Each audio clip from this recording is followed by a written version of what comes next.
Across the Hudson River from New York City and westward into the state of New Jersey is the city of Englewood. Englewood could be any one of hundreds of American communities, population 25,000, main street with busy stores, banks, and movie theaters, attractive suburban homes with their neat lawns and their well-groomed look. In size and in the kind of people who live here, Englewood is like many other American towns. And that was one of the reasons it has become the first town in the world to have an unusual kind of telephone service. Oh, I'll go see who it is. You finish your coffee, John. I'll answer it. Probably the mailman.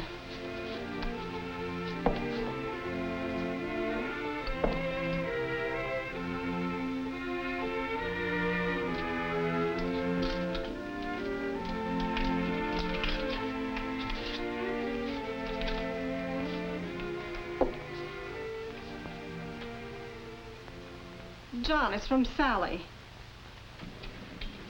She says the baby has the measles. Oh, dear. Well, now, measles. That's not so serious. All kids get them sooner or later. John Warren, you know Lucy only 14 months old. Poor little dear. I'm worried. Well, if you're worried, why don't you call her up? You got her number in that little book of yours. It's just about 8 o'clock in San Francisco. They'll be up. You know, I believe I will. Go ahead, call her.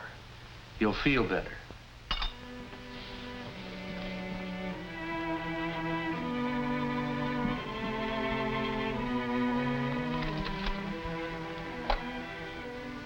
Three, 1, 8, G, A, 5,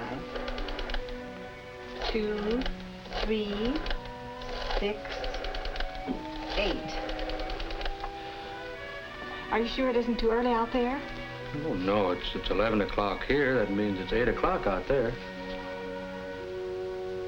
Hello? Sally? Sally, this is Mother. Simple, wasn't it? She just picked up her telephone and dialed her daughter in San Francisco, California. In a matter of seconds, she is talking with her. Simple, and yet you are seeing the results of many, many years of coordinated effort in research, engineering, and operating experience. It's hard for us to realize today that in the early 1880s, the telephone was considered a newfangled contraption.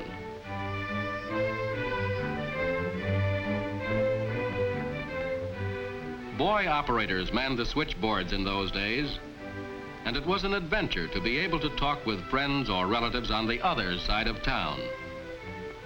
The telephone at last was filling a deep human need, the need of people separated from one another to talk with each other. Soon, alert girl operators replaced the boys.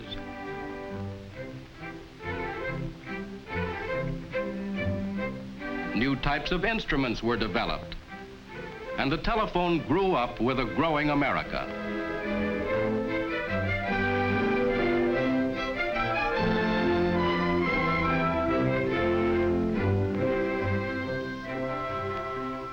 The demand for telephone service snowballed. Indeed, the use of the telephone became so tremendous that by the 1920s, dial service was rapidly being introduced to help handle the increased volume of calls. As the calls increased, more operators were needed.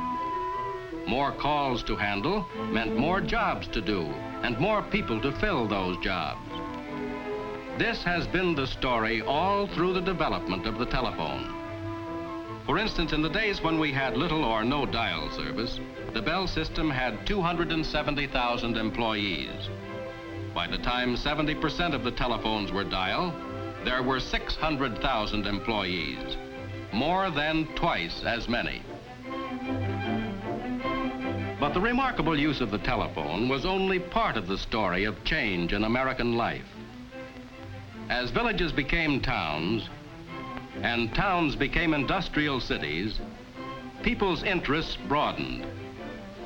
Where those early citizens were thrilled to telephone across town, people now wanted to call towns and cities across the nation.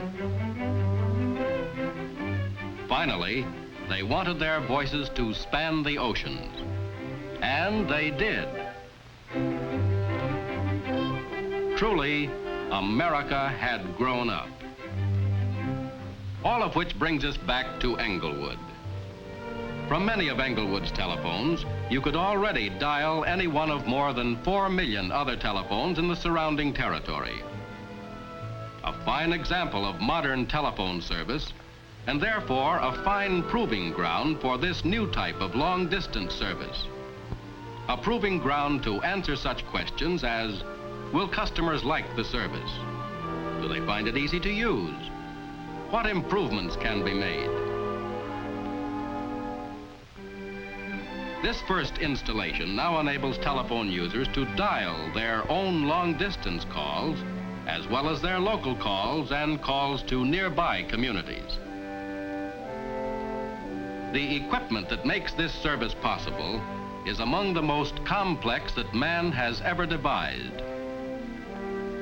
When you dial a number, the equipment obediently receives the information, stores it up, and remembers it. It searches out an electrical pathway for your call, choosing the one that is most suitable at a given instant. If it finds one pathway blocked, it tries another, and another, and another. If it runs into trouble, it automatically reports the trouble and its probable source.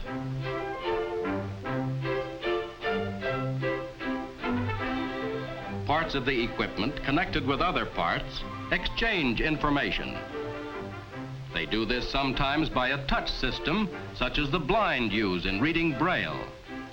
Sometimes it's done with a stream of electrons flowing through space.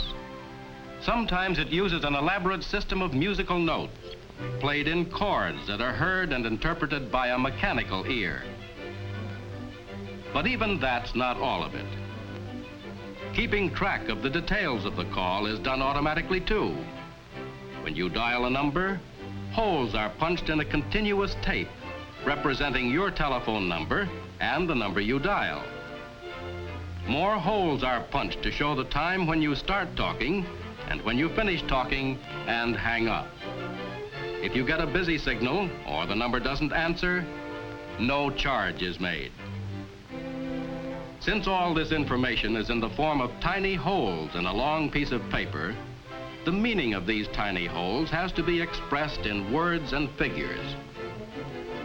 This is done by running the tape through several machines which assemble the information, translate, sort and summarize it, figure the length of your call, apply the correct rate, and, you guessed it, type your toll statement. But for the Englewood telephone user, it's as easy as dialing a local call. Remember that number Mrs. Warren looked up in her personal telephone notebook? 318 Garfield 5 2368.